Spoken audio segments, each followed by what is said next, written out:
Arzularım, istəklərim gün açır. Gəlişinlə qüssə kədər gen qaçır. Gülən çöhrən ürəyimə nur saçır. O işığı əvəz etməz heç bir şey.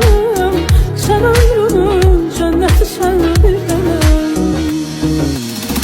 Çəkilir başımın duman içəri.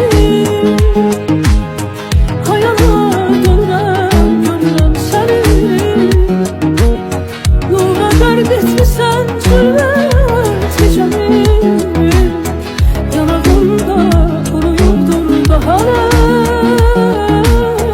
Sən ömrümün cənnəti, sən bir dənəm. Çəkilir başımın duman içəri. Hayala dönürəm, görürəm səni. Nura qərq etmişsən zülmət gecəmi.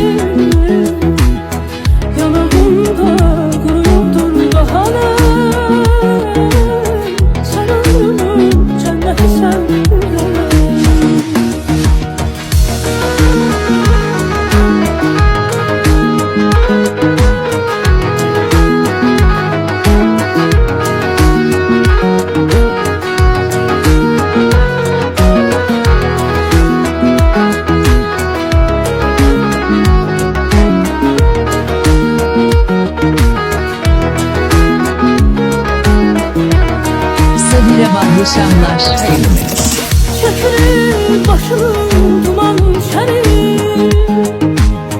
Hayala dönürəm, görürəm səni. Nura qərq etmişsən zülmət